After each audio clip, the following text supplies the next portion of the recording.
केंद्रीय विद्यालय का फॉर्म निकल गया है क्लास फर्स्ट के लिए। जो ये अप्लाई डेट है ये आपका शुरू हुआ है 27 मार्च। जो भी रजिस्ट्रेशन है, रजिस्ट्रेशन का डेट 27 मार्च 2023 है।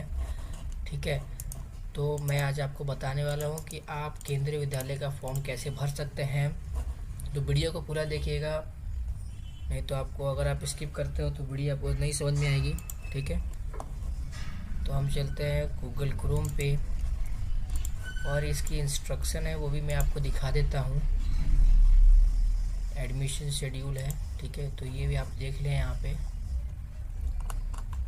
तो आप यहाँ पे देख सकते हैं जो ऑनलाइन रजिस्ट्रेशन है क्लास फर्स्ट का, वो 27 मार्च 2023 से शुरू हो रहा है और लास्ट डेट यहाँ पे डिक्लेयर किया गया है 17 अप्रैल 2023 को। ठीक है, तो आपको इसके बीच में आपको रजिस्ट्रेशन करना है क्लास फर्स्ट क्लास के लिए। यहाँ पे लिखा हुआ है क्लास भी, कौन सा क्लास का पंजीकरण होगा। तो हम चलते हैं गूगल क्रोम पे। तो गूगल क्रोम पे हम आ चुके हैं। तो यहाँ पे आपको डालना है, टाइप करना है केंद्रीय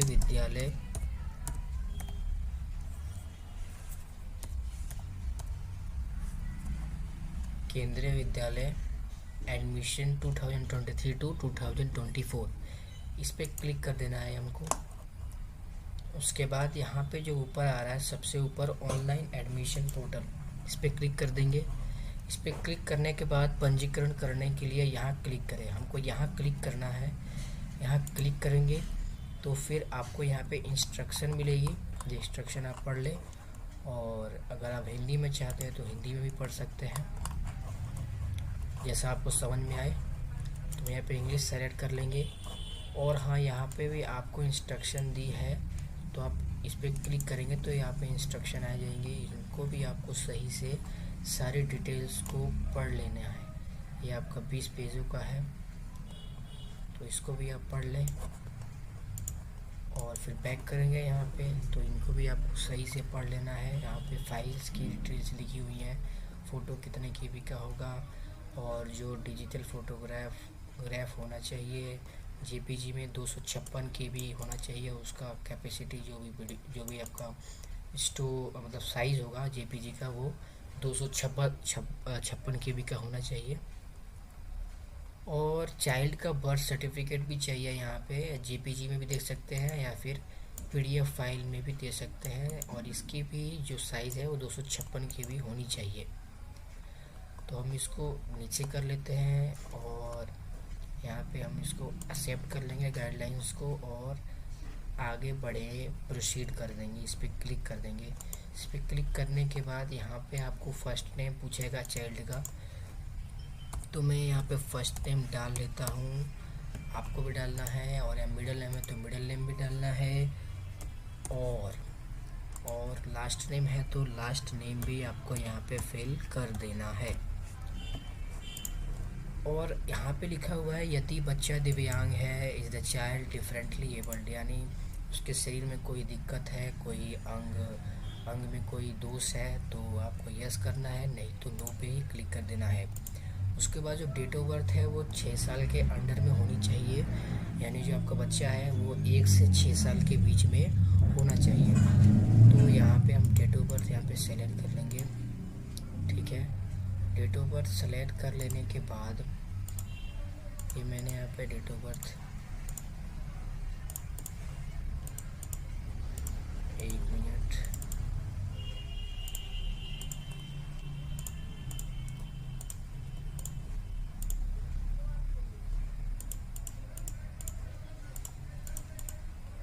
तो ये मैंने यहाँ पे डेट ऑफ बर्थ सेलेक्ट कर लिया, यानी 6 साल का आपका बच्चा होना चाहिए। ठीक है, जब भी आप इसका आवेदन कर पाएंगे, रजिस्ट्रेशन कर पाएंगे। अब यहाँ पे क्या लिखा है, क्या बच्चा केंद्रीय विद्यालय संगठन के कर्मचारी का बच्चा है? क्या जिस बच्चे का आप यहाँ पे रजिस्ट्रेशन कर रहे हैं उनके माता पिता यह में केंद्रीय कर्मचारी है, केंद्रीय विद्यालय के बन गया। अगर वो केंद्रीय विद्यालय के कर्मचारी हैं तो आपको वर्किंग पेरेंट पे क्लिक कर देना है। अगर वो उसमें काम नहीं करते केंद्रीय विद्यालय संगठन में, अगर वो उसके एम्प्लॉय नहीं हैं, तो आपको नॉट एप्लीकेबल पे क्लिक कर देना है। तो नॉट एप्लीकेबल पे क्लिक कर देंगे। यहाँ पे हम डालेंगे अपना mail ID.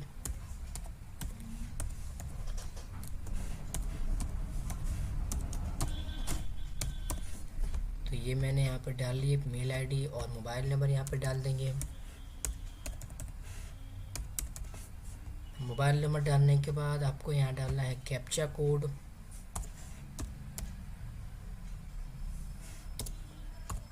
Captcha code fill करना है। कैप्चा कोड फिल कर लिया है। अब यहाँ पे रजिस्टर पे हमको क्लिक कर देना है। रजिस्टर पे क्लिक करने के बाद आपके मोबाइल नंबर पे ओटीपी आएगा। उस ओटीपी को यहाँ फिल कर देना है। मैंने यहाँ पे ओटीपी को फिल कर दिया है। अब कैप्चा कोड यहाँ भर लेना है आपको।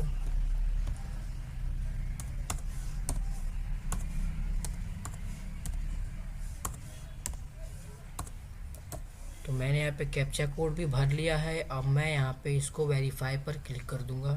तो वेरीफाई पे क्लिक करना है आपको। यहाँ पे वेरीफाई पे क्लिक कर लेने के बाद आपका जो रजिस्ट्रेशन है, मतलब जो आप रजिस्टर आपने जो किया है वो आप रजिस्टर्ड हो चुके हो सक्सेसफुली, यहाँ पे आप देख सकते हो। ठीक है। और यहाँ पे आपको नेम वगैरह, आपका login code, date of birth जो भी आपने डाला है वो यहाँ पे आपको दिख जाएगा। ठीक है। अब आपको यहाँ पे अपना लॉगिन कोड को यहाँ पे सेलेक्ट करना है।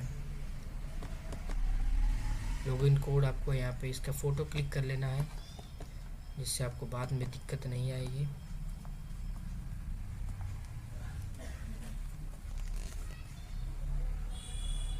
जब आप इसको लॉगिन करेंगे तो आपको दिक्कत नहीं आएगी, इसलिए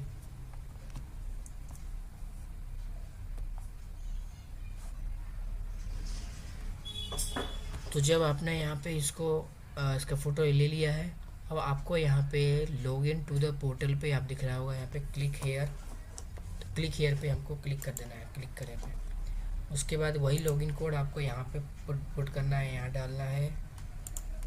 तो मैं यहाँ पे लॉगिन कोड डाल लेता हूँ। तो ये यहाँ पे मेरा लॉगिन कोड आ चुका है। अब जो आपने डेट ऑफ बर्थ है जो बच्चे का, वो आपको यहाँ पे डालना है।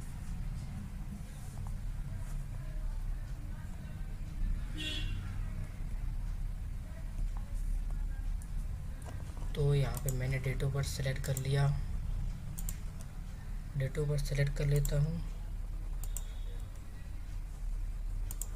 डेट ऑफ बर्थ सेलेक्ट करने के बाद यहाँ पे मोबाइल नंबर डालना है, यहाँ पे लिखा हुआ है। उसके बाद फिर से आपको कैप्चा फिल करना है। कैप्चा फिल होने के बाद आपको यहाँ पे सिंपली लॉगिन पे क्लिक करना है। तो मैं यहाँ पे लॉगिन पे क्लिक कर देता हूँ। और लॉगिन पे क्लिक करने के बाद आपका ऑटोमेटिक जो है ये लॉगिन हो जाएगा, और फॉर्म फिल करने के लिए भी यहाँ पे आ जाएगा। तो आप देख सकते हैं जो अपने वहाँ पे जो भी नाम डाला था रजिस्टर करने के समय, वो अपने आप यहाँ पे ऑटोमेटिक उठा लिया है इसने। उसके बाद यहाँ पे आप देख सकते हो ये तो जो भी यहाँ पे छः डिटेल्स हैं वो अपने आप यहाँ पे ये कैप्चर कर लेता है। उसके बाद यहाँ पे जेंडर आपको सेलेक्ट करना है।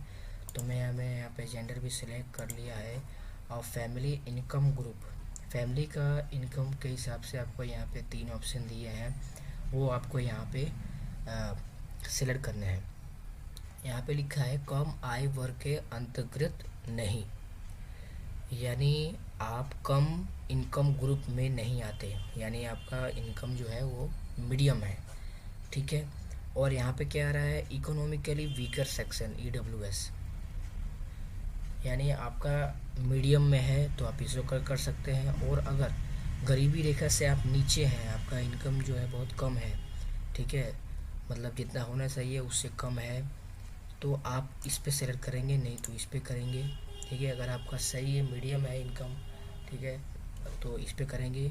और अगर आप यहाँ पे लो इनकम ग्रुप में नहीं आते हो तो आप इस पे टिक कर देंगे। ठीक है। तो मैं यहाँ पे ऊपर वाले पे टिक करने के बाद यहाँ पे कैटेगरी यहाँ पे सेलेक्ट कर लेता हूँ, कास्ट कैटेगरी। तो यहाँ पे देख सकते हो, यहाँ पे जनरल दिया हुआ है और ओबीसी क्रीमी लेयर, और यहाँ पे ओबीसी नॉन क्रीमी लेयर। और यहाँ पे जो दिख रहे हैं आपको OBC creamy layer, OBC creamy layer में जैसे जो पढ़े लिखे होते हैं ओबीसी में, ओबीसी कास्ट में जो भी एजुकेशनल वाले होते हैं, क्वालिफाइड होते हैं, वो ओबीसी करेंगे जो पढ़े लिखे होते हैं। और जो जो ओबीसी नॉन क्रीमी लेयर है, इसमें वो आएंगे जो जो पढ़े लिखे नहीं हैं, ठीक है, वो इसमें आएंगे ओबीसी कास्ट वाले। और यहाँ पे एससी है तो एससी, एसटी है तो एसटी, ठीक है। तो हम यहाँ पे कास्ट सेलेक्ट कर लेंगे। कास्ट सेलेक्ट करने के बाद यहाँ पे आपको ब्लड ग्रुप सेलेक्ट करना है, ये पॉजिटिव ए नेगेटिव जो भी है आपका, वो सेलेक्ट करने के बाद यहाँ पे सिंपली हम नेक्स्ट पे क्लिक कर देंगे। नेक्स्ट पे क्लिक कर लेने के बाद यहाँ पे आपको टाइटल, मदर डिटेल डालना है। मदर डिटेल यहाँ पे मिसिस, और यहाँ पे मिस्टर, मिसेस और लेट। लेट अगर नहीं है तो लेट पे करेंगे, नहीं तो मिसेस पे करेंगे, या मिसेस पे करेंगे, ठीक है। मिसेस पे करने के बाद, और यहाँ पे मिसेस है और यह है मिस्ट्रेस, ठीक है, मिसेस, इस पे कर देंगे। फिर यहाँ पे मदर का फुल नेम डालेंगे।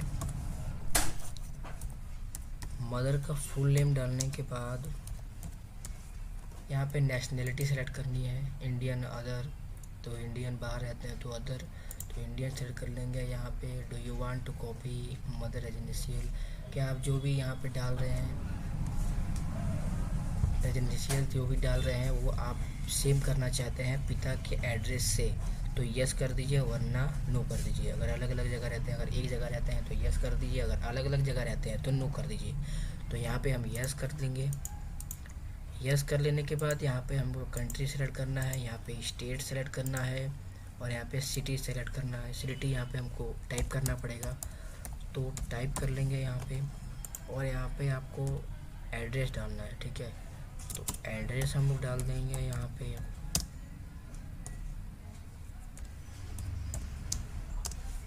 ठीक है, एड्रेस हमने डाल दिया है। अब आपको यहाँ पे डालना है पिन कोड।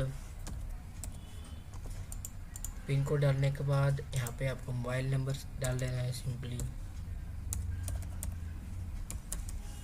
और यहाँ पे जब आप आओगे तो यहाँ पिता का भी डिटेल, इस साइड में जो है फादर्स डिटेल भी यहाँ पे आपको फिल करनी है। तो यहाँ पे पिता के डिटेल यहाँ पे फिल कर लेंगे। यहाँ पे नेशनैलिटी सेलेक्ट कर लेंगे। उसके बाद यहाँ पे मोबाइल नंबर डालना है।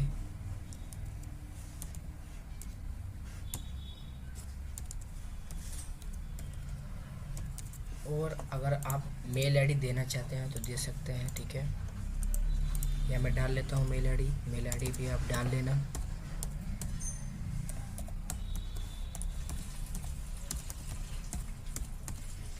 मेल आईडी मैं डाल लिया। दोनों में आपको सेम करना है तो सेम कर सकते हैं, अलग अलग डालना है तो अलग अलग भी डाल सकते हैं। अब यहाँ पे आपको ऑक्यूपेशन, यहाँ पे मदर की ऑक्यूपेशन आपको यहाँ पे डालनी है, फिल करनी है।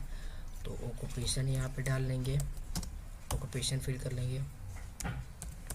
उसके बाद किस में काम करते हैं, अगर कहीं किसी भी संगठन में, किसी भी संस्था में काम नहीं करते हैं तो आप इसको ब्लैंक छोड़ सकते हैं।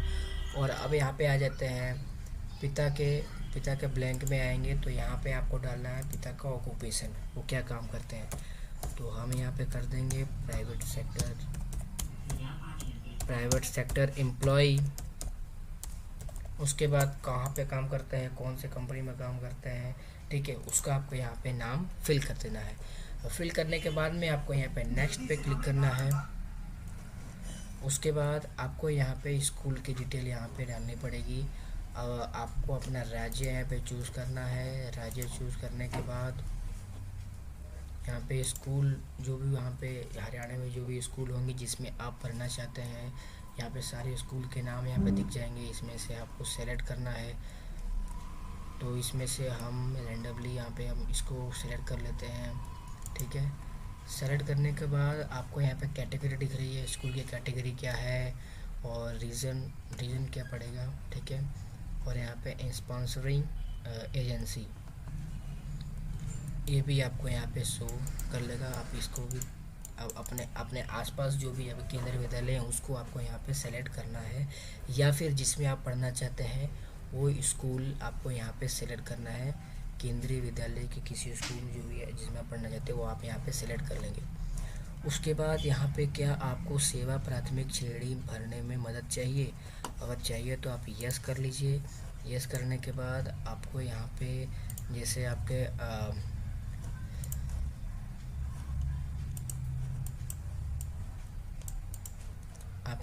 फैमिली मेम्बर में कोई है, ठीक है, कोई एम्प्लॉयर है जिससे आपको हेल्प चाहिए तो आप इस पर सिलेक्ट कर सकते हैं, ठीक है। अगर नहीं चाहिए तो आप इस पर नो भी करके आप आगे बढ़ सकते हैं। और यहाँ पे चूज़ सर्विस प्रायोरिटी कैटेगरी, तो यहाँ पे सर्विस यहाँ पे आपको सिलेक्ट कर लेना है। यहाँ पे children of transferable and non transferable state government employ,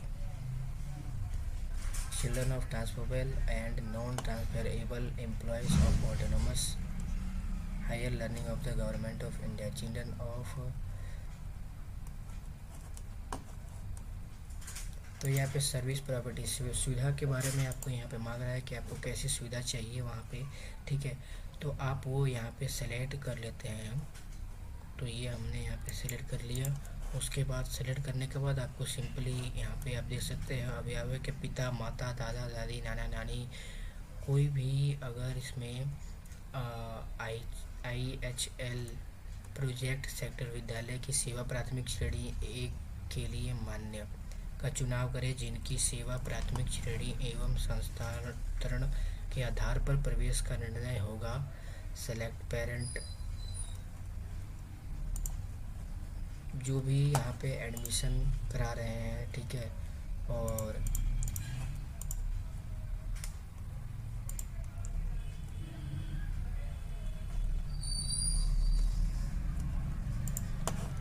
तो हम यहाँ पे सेलेक्ट कर लेंगे फादर को, ठीक है। फादर को सेलेक्ट करने के बाद यहाँ पे आएगा यदि चयनित माता पिता का पिछले 7 वर्षों से स्थानांतरण हुआ है। अगर पेरेंट्स के माता पिता का 7 सालों में कहीं भी अगर आपका स्थानांतरण हुआ है, ट्रांसफ़र हुआ है तो यस कर देंगे, नहीं तो नो कर देंगे, ठीक है। तो नो पे करने के बाद आपको यहाँ पे सिंपली नेक्स्ट पे क्लिक कर देना है। नेक्स्ट पे क्लिक करने के बाद यहाँ पे आपको अपने प्रूफ का डेट ऑफ बर्थ, ठीक है, यहाँ पे प्रूफ डेट ऑफ बर्थ का यहाँ पे प्रूफ मांगता है बच्चे का। तो जो मैंने आपको शुरू में बताया था 256 KB का होना चाहिए डेट ऑफ बर्थ। PDF जो भी आप बनाएंगे वो और जो फ़ोटो है वो आपकी JPG में ही रहेगी, पासपोर्ट साइज़ फ़ोटो है, फ़ोटो आपको डालनी है। यहाँ पे भी आप देख सकते हो ये PDF है, JPG रह सकते हैं, लेकिन जो आपका इमेज है वो JPG में ही चाहिए, ठीक है। तो हमें यहाँ पे अपलोड कर लेते हैं।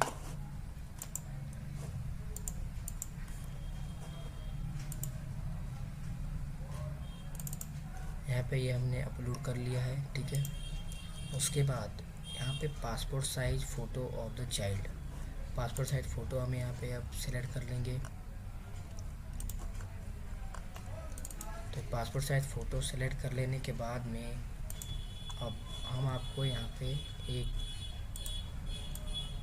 Following documents are required to be presented to the school at the time of admission. जब आपके बच्चे का सिलेक्शन हो जाएगा, आपका बच्चा एग्ज़ाम पास कर लेगा, तो आपको यहाँ पे कुछ रिक्वायरमेंट डॉक्यूमेंट्स हैं वो आपको लेके जाने हैं, ठीक है। आपसे मांगे जाएंगे जैसे डेट ऑफ बर्थ, बच्चे का डेट ऑफ बर्थ का प्रूफ मांगे जाएंगे, या फिर आप बर्थ सर्टिफिकेट यहाँ पर डाल सकते हैं, ठीक है।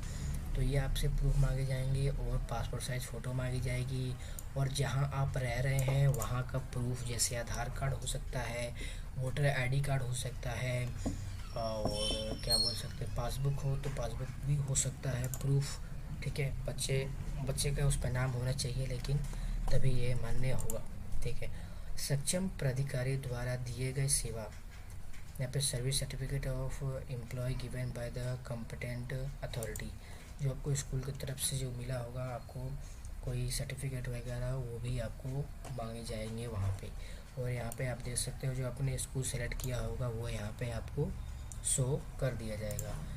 वो ये होने के बाद आपको ध्यान देना है कि जो आपने यहाँ पे जो भी फाइल यहाँ पे अपलोड करेंगे पीडीएफ में, ठीक है, या आप जेपीजी में कर सकते हैं, वो 256 KB का होना चाहिए। तो मैंने यहाँ पे आप देख सकते हैं डेट ऑफ बर्थ यहाँ पे सेलेक्ट कर लिया है, ठीक है। और जो फाइल है आपकी, जो भी आप जेपीजी पीडीएफ जो भी आप इस पर अपलोड करेंगे वो 256 KB का होना चाहिए, ठीक है। इसके अंडर में होना चाहिए, 256 KB से ज़्यादा नहीं होना चाहिए, नहीं तो ये आपका जो आपका पीडीएफ है या जेपीजी है वो नहीं लेगा। और ये यहाँ पे आपको जेपीजी, यहाँ पे आपको इमेज सेलेक्ट कर लेना है, यहाँ पे अपलोड पे क्लिक कर लेना है, यहाँ पे अपलोड, ठीक है। फिर यहाँ पे अपलोड और यहाँ पे व्यू करके आपको दोनों चीज़ को चेक कर लेना है कि आपने जो भी डॉक्यूमेंट आपने अपलोड किए हैं वो सही से अपलोड हुए हैं या फिर नहीं, ठीक है। उसके बाद आपको यहाँ पे नेक्स्ट पे सिंपली क्लिक कर देना है। अभी आपको यहाँ पे टिक करना है, यहाँ पे आपको ये चीज़ें पढ़ लेना, डिक्लेरेशन है पेरेंट्स के लिए है, ये आपको पढ़ लेना है। और पढ़ने के बाद यहाँ पे आपको I have read the above, आपको पढ़ लेने के बाद यहाँ पे एक्सेप्ट कर लेना है। एक्सेप्ट करने के बाद सेव टू प्रीव्यू पे टिक करना है। उसके बाद प्रीव्यू पे टिक करना है। और जो भी डिटेल आपने यहाँ पे डाली होगी उस डिटेल को अच्छे से रीचेक कर लेना है, क्योंकि अगर आप इसको एक बार सबमिट कर देते हैं तो दोबारा आप इसमें चेंज नहीं कर पाएंगे, ठीक है। दोबारा इसमें जो है करेक्शन करने का ऑप्शन नहीं होता है, ठीक है। तो आप इसको एक बार में ही अच्छे से चेक कर लें, रीचेक कर लें, ठीक है। उसके बाद रीचेक करने के बाद ही आपको यहाँ पे सबमिट एप्लीकेशन पे क्लिक करना है। तो आशा करता हूँ आपको जो है ये वीडियो पसंद आई होगी, और अगर वीडियो पसंद आई है तो इस वीडियो को लाइक कर देना और चैनल को सब्सक्राइब कर देना। मैं मिलता हूँ अगले वीडियो में, तब तक के लिए जय हिंद, जय भारत।